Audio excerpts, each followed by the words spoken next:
Good afternoon. I'm Yolanda Cash Jackson, and I'm an advocate. But today I'm here to introduce Avin, also an advocate in my kindred spirit, someone who I call my work nephew. We're both lovers of the law, lovers of journalism, both have a love for family, and both had the opportunity to sit at the feet of the great, late Alan Becker, his grandfather. You see, Mr. Becker was a mentor of mine and probably my first introduction to true mindfulness. Adam, who also got a chance to sit at his feet, is a teen mental health education advocate who created the Wuf Shanti Children's Wellness Foundation, a 501c3 non-for-profit organization to teach mindfulness and social emotional learning to children from 3 to 17 years old. Adam is a certified mindfulness-based stress reduction teen teacher. He has also dealt in kidding around yoga and the emotional code, and is the youngest mediation instructor at Yoga International and Inner Explorer. He's a writer. He's also been in publications such as Mindful Magazine, Psychology Today, Tiger Woods Foundation Magazine, Goop Magazine, Cassell Newsletter, LA Yoga, Chicken Soup, For the Soul, Think Positive, Live Happy, and many, many others. Adam has even given a TED Talk.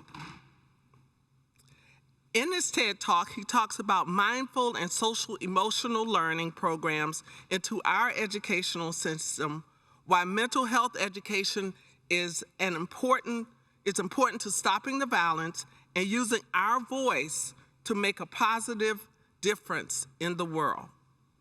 He's also written a book about mindfulness for teens, which he is currently trying to get published. It is with my pleasure that I introduce our keynote speaker, Avin. Thank you, Yolanda, for that amazing introduction. It's really special to me that Yolanda was the person to introduce me because, as she said, we had the same mentor. My grandpa, Alan, he was my biggest supporter. He was also the person that helped me practice my TED Talk for 2 months every single day. I was 14 at the time, and I'd never spoken in front of 500 people before, and I'm not gonna lie, it was scary and I was nervous. I mean, like, really anxious leading up to the day of the talk. But he understood and he helped me cope. I was only able to get through it because I saw my grandpa sitting there front and center, and I knew that everything would be okay. My grandfather passed away last year, and it was incredibly difficult for me. I went through a period of deep sadness, but now every time I give a speech, including today with you at 17, I look into the audience and imagine my grandpa sitting there, smiling, front and center, and know that he's there rooting for me. Why am I sharing this with you? Because I want you to know right off the bat that I've experienced anxiety, anger, and sadness before, like I'm sure everyone else here has as well. We've all experienced varying degrees of mental health in our lives. I'm not a psychologist, but I know that talking about mental health is important to help end the stigma. As a mental health education advocate and as a teen or young adult, this message matters to me. Mental health is the #1 thing that most people deal with every day. And unfortunately, self-harm, suicide, violence towards others, and homicide rates have risen significantly. I've noticed that there are a lot of appreciation weeks or months to bring awareness to things, such as Mental Health Awareness Month and tomorrow National Suicide Awareness Day. And that's great. Let's keep the conversation going every day. I want to talk about language and communication. I once had a mental health expert tell me not to use the word mental health illness, but to say mental health disorder instead. And not even 2 hours later, when interviewing another mental health expert, that person told me not to say mental health illness or disorder and to say mental health issues or conditions instead. Both of these people were highly regarded, so it confused me as far as trying to get educated and understand which terms to use. I know language matters, but it also changes often. So I want to make sure that we don't get too wrapped up in that and lose sight of the fact that talking, any kind of talking, is important to help eradicate the stigma. I think maybe the most important thing to understand is that it's universal. We all deal with mental health, whatever words we use to describe it, and whether it's diagnosable or not. Yes, nutrition, sleep, and exercise are crucial for our mental health. But I also think it's imperative that we keep the lines of communication open, because talking about it openly is the way forward.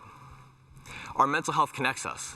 What I mean by that is that in respect to mental health, we are more alike than not alike. Mental health doesn't discriminate on the basis of age, religion, nationality, race, geography, socioeconomic status, or anything else. It can affect anyone, anywhere, at any time. Yes, it could be our regular daily stress, or depending on what's happening in our lives, our mental health could be significantly challenged. In fact, it can change regularly in both type and intensity. We don't know what someone is going through, so we shouldn't judge. We just need to make sure to keep it real and be our authentic selves. I remember reading a quote somewhere that I'll paraphrase because I don't actually remember who said it. But it went something like, people may act happy but not feel happy, act confident but feel nervous, or look beautiful but feel less than. Think of social media, filled with posts about amazing lives. But the truth is, you never know what someone is going through, and it's almost always not what we see from the outside. Just like people have physical health problems that we can't see with our eyes, like autoimmune conditions, the same is true for our mental health.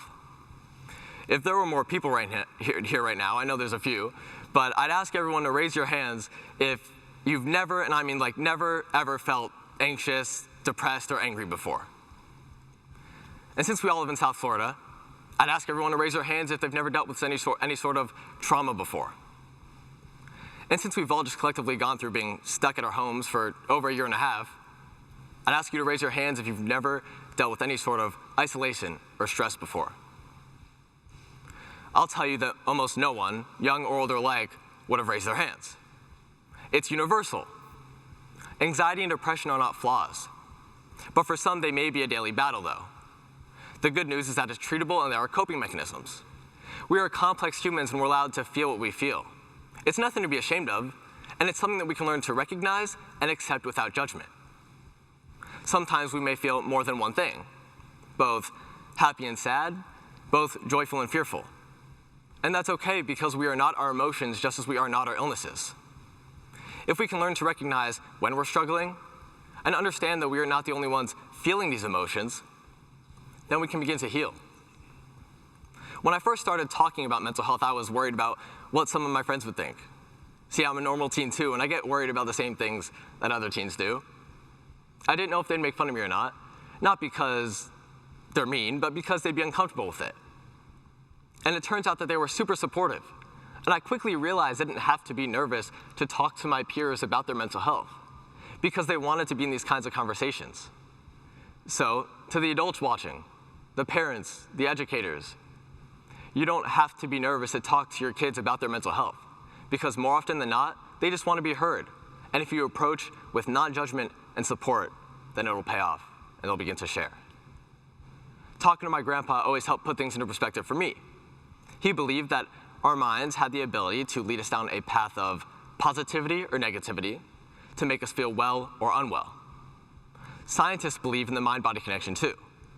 This tells me that since mental health is such a prevalent issue, we need to be teaching healthy coping mechanisms. Take code red drills, for example, which can be incredibly anxiety-producing, especially in our community after the tragedy at MSD in Parkland. Imagine not knowing whether to evacuate when you hear a fire alarm go off, or being shoved in a closet with 20 other people, or having to line up against the wall silent in the dark, not knowing what's going on outside the door. And then 10 minutes later being forced to sit down and take a calculus test. That's how I feel every time I go through one of these drills. We were just in fight or flight mode, so let's get back into a learning mindset before we're forced to sit down and take a test. A mindfulness practice can help with dealing with stress and coping with emotions. A lot of people have different definitions of what mindfulness means, but I believe it's about focusing on the moment we're in without judgment, not worrying about yesterday or tomorrow. It's the ability to notice what's happening right now without getting overwhelmed by what's happening around us. If we can pay attention to the present moment, then we can live in kindness towards ourselves and others.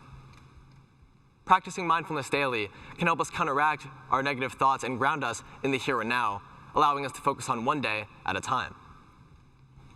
One of our very own community organizers, Shelly Tiglieski, told me that trauma-informed mindfulness can help people who have gone through trauma because it gives them choice and power. Like, for example, not having to close your eyes if they don't want to, because it lets them know that they have a voice and that we hear them. Recently, because of COVID, a lot of people have been dealing with loss or trauma, especially in our community, again, after the building collapse in Surfside. There are many different techniques to deal with grief. One simple practice that we can do is put our hand over our heart for just a minute and give ourselves some compassion. Like I said, it's simple, but it really does help. After my grandpa passed away, the way my mom dealt with her grief was by writing to him in a journal, because it made her feel like she was still able to tell him things, and that helped her a lot. But things still take time to heal, and that's why we encourage practicing daily. Training our brains does not happen overnight. It's like going to the gym for our bodies. We need the tools during the rough times, and the best thing to do is prepare for them by practicing daily. Since our brains are wired to focus on the negative, which can be overwhelming and lead to pessimism, we need to figure out how to take control of our emotions and bring them back to a neutral place. Grandpa and I had a tradition every summer. He would take me to see a Broadway show. And before we'd even get to the show, he would talk to me about the plot, the history, what the writer's motivation was. And then right afterwards, he would talk to me about the lessons learned or the message. On one of our recent trips, we went and saw one of my all-time favorites, Dear Evan Hansen, which I feel like is really relevant to bring up here because it's all about the challenges of mental health, learning self-awareness, and developing compassion. It's really about making sure no one feels alone. But I also think it's about accepting life for what it is, not equating happiness with perfection, but accepting and finding moments of happiness within the imperfections of life. And pausing is a powerful technique to help with that. We can learn to take a step back, to pause, and to respond instead of react. Our prefrontal cortex is the part of our brain that controls attention, impulse control, decision-making, and is still developing into our 30s. How many times have you sent a text reply within 30 seconds because you just had to reply, sometimes out of emotion, and then regretted what you had sent? Or maybe you could have said it better if there was a pause first. That's the prefrontal cortex. And maybe the late development of it is one of the reasons why the statistics for self-harm and violence towards others and death by suicide and homicide are higher for teens than any other age group. Thankfully, there has been a shift in recent years to remove the shame associated with having a mental health condition. If we broke our ankle, we wouldn't be embarrassed to go to the emergency room for help. And the same is true for our mental health. We need to talk about mental health with the same acceptance and compassion and without judgment. And this will end up lowering the statistics. I like to ask other teens what they think can help with mental health, because I believe that teens are more likely to listen to their peers. A friend of mine, let's call him Brandon, was constantly feeling sad, using all of his energy to mask it. He would put on a happy face for most of the day with friends, extracurriculars, family, and then would be up at all hours of the night feeling hopeless and sad. It got worse and worse, eventually bleeding into his everyday life. And suicidal thoughts became almost constant. Brandon decided to talk to his parents about it, which, as you can imagine, was very difficult for him. And he began seeing a therapist. Brandon explains that having someone to talk to and have that outlet helped him a lot because communication was essential in helping Brandon effectively deal with his depression. By talking about our experiences, we may not only help ourselves, but also help others who are dealing with similar issues. 1 in 5 Americans have a diagnosable mental health condition, and 75% of people everywhere deal with some form of mental health distress before the age of 25. It may not be the same exact experience, but everyone has experienced strong emotions, difficult issues, conditions, and/or traumas. There is also more acceptance and compassion in the world than ever before. I know it may not always seem like it, especially when we watch the news. But just the fact that more people are willing to speak up and share their stories and talk about mental health proves that we are not the only ones who have felt a certain way. For example, Carl Nassib, a defensive lineman for the Las Vegas Raiders, the first active NFL player to openly come out as gay. Kevin Love, a professional basketball player for the Cleveland Cavaliers, spoke up about his struggle with depression.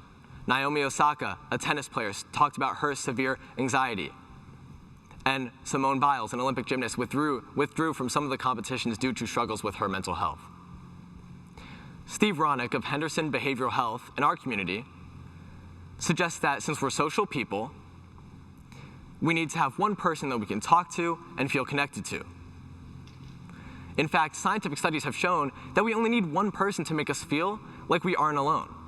It can be a family member, a friend, a guidance counselor, or a therapist or psychologist. Asking for help does not make us weak. I'd argue that it makes us stronger, that it empowers us. All you have to do is find that one person and talk to them. I mean, like, actually authentically talk to them. We text all the time about how we're feeling. But the problem with that is we don't actually talk enough about how we're feeling. Would you believe me if I told you that the World Health Organization says that our phones have become a recognized addiction? The rise in self-harm and harm for others correlates with the rise of the smartphone popularity.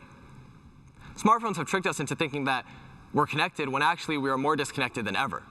If you add in social media, and the ease of which one can be bullied, and the fake perfection that goes along with it, then you can understand why I'd say putting down your phone is even more of a reason that it would help your mental health. I don't mean forever. I use my phone just as much as the next person, and I don't want to be a hypocrite. But before COVID, I was off social media for about 8 months, and I felt so much freer.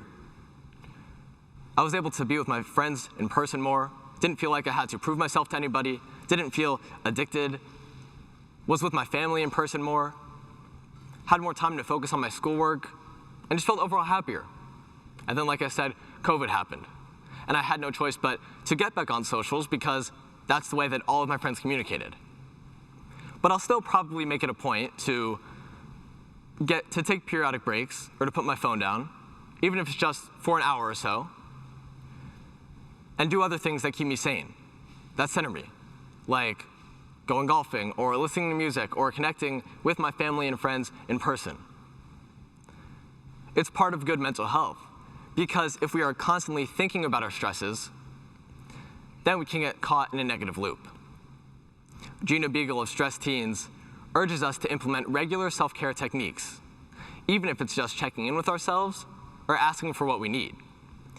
She says that if we are not engaging in self-care, then we're engaging in self-harm. It's not selfish to take care of ourselves. We can't take care of anyone else if we can't take care of ourselves first. Speaking of self-care, I'm going to grab a sip of water. Hold on.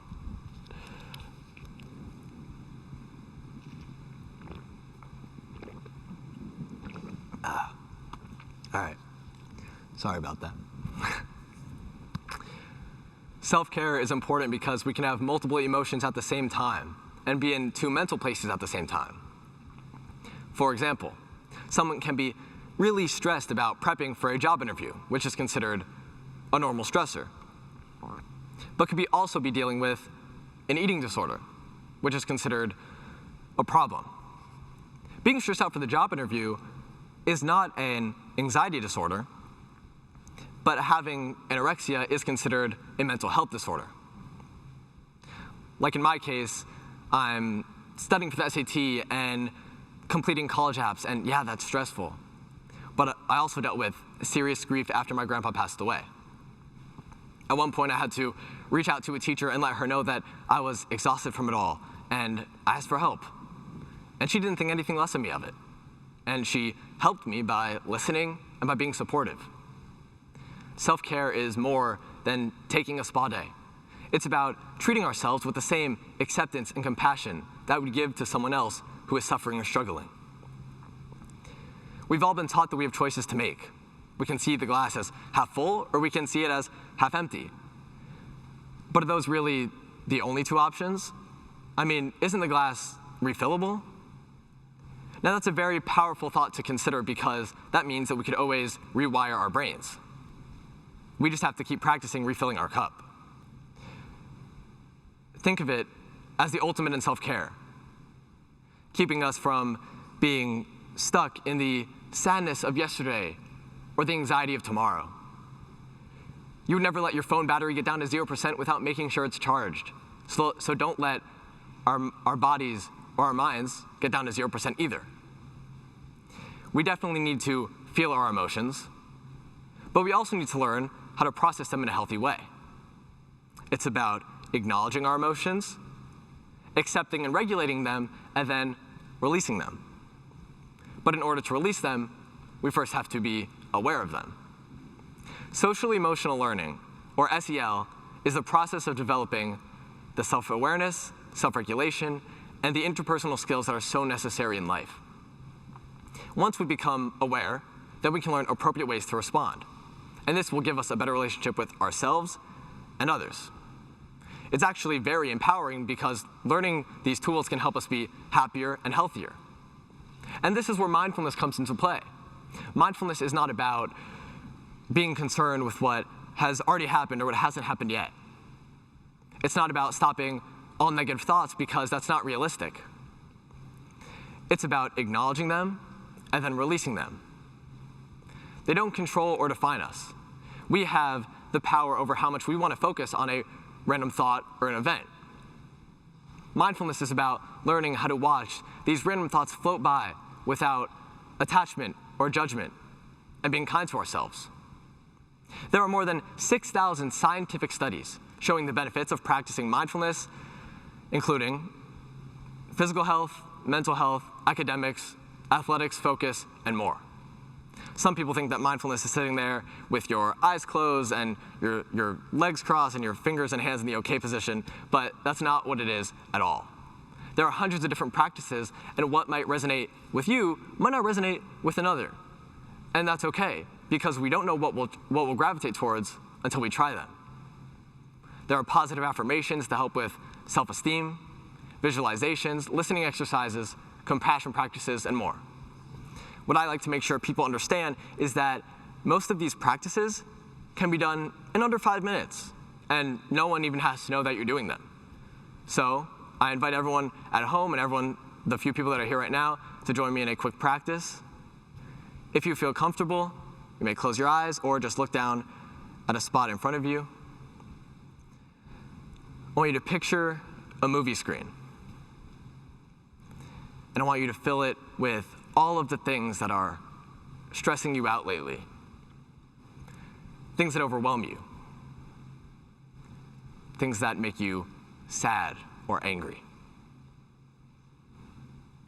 Now watch as these stressful, random thoughts are appearing on your screen. I want you to notice how your body feels, how your heart feels, how your mind feels. Is your breathing fast or is it slow? Are your shoulders up to your ears? Are your muscles tense? Now take a second, and I want you to clear that movie screen. Watch as those stressors float away. And now fill that movie screen with all of the things that make you happy. It could be a family member, it could be a friend, a sport or a hobby, a pet, a song, just something that makes you laugh and smile. Now I want you to notice how your body feels again. Is your breathing slower? Your shoulders less tension? Now as you look at this movie screen of things that make you happy, notice how your body feels again.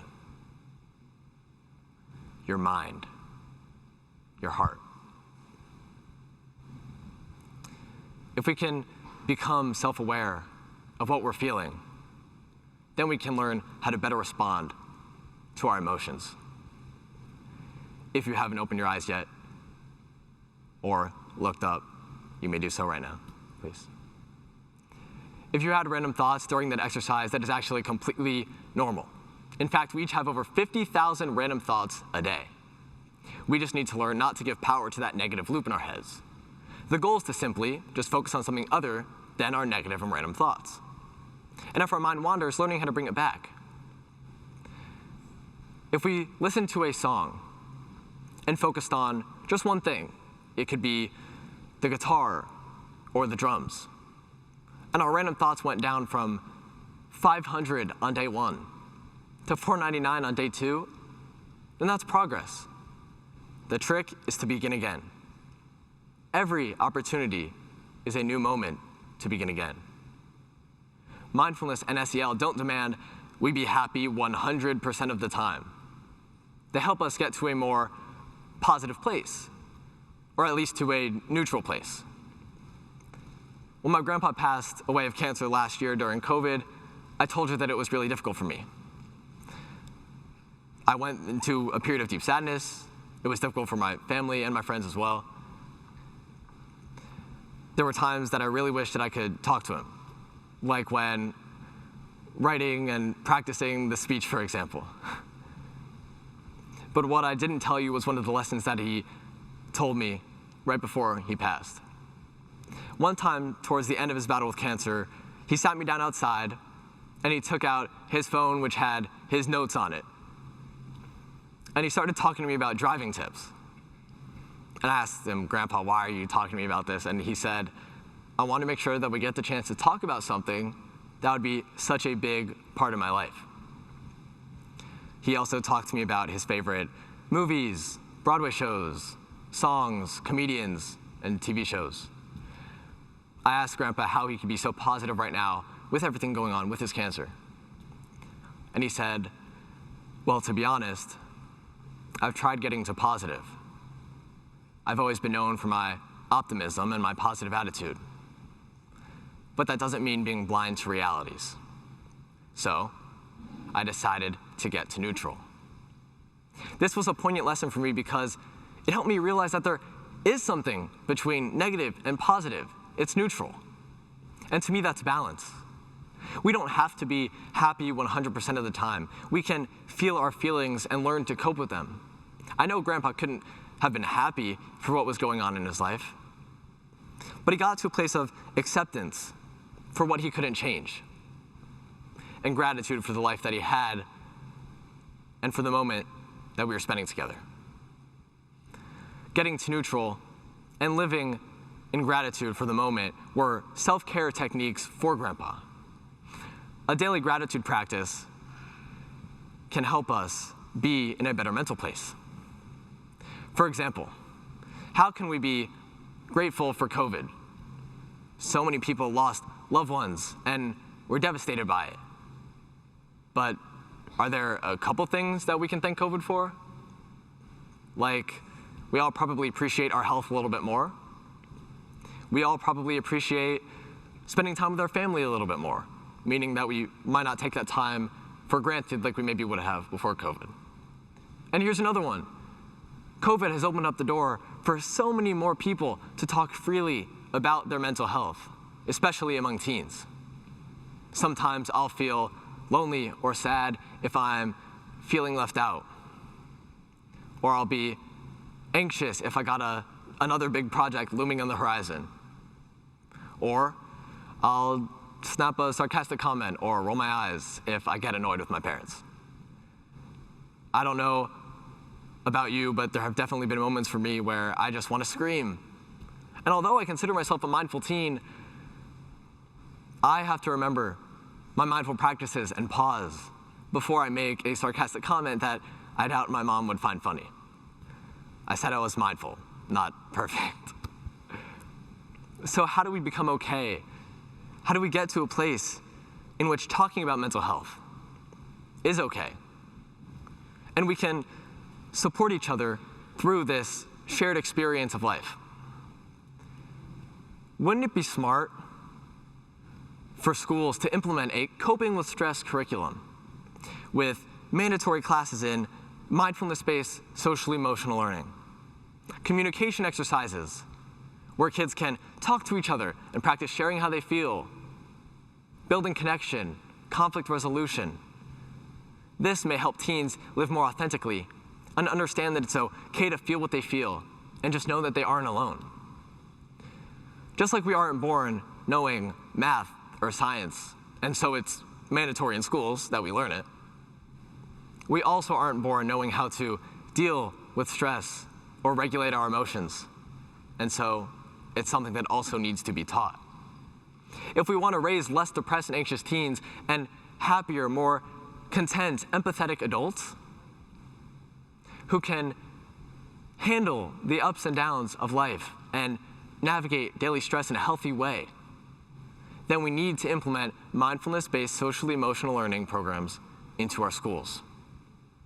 The good news is that with practice, we can gain some choice and control. We can get a handle on our emotions, cope with all the overwhelming stress, and learn to take a pause. Parents and educators can help kids cope, whether that's through making sure they know it's okay to talk about mental health, just being a supportive person, or actually practicing mindfulness themselves. Teen advocate Sophie Ragel spoke to me about the old saying, put your own mask on first, meaning that we can't presume to take care of others if we can't take care of ourselves first. Sophie goes on to say that everyone, no matter who you are, should be speaking to someone so that we have a system in place for when we're feeling good, and we will know what to do when we're feeling bad.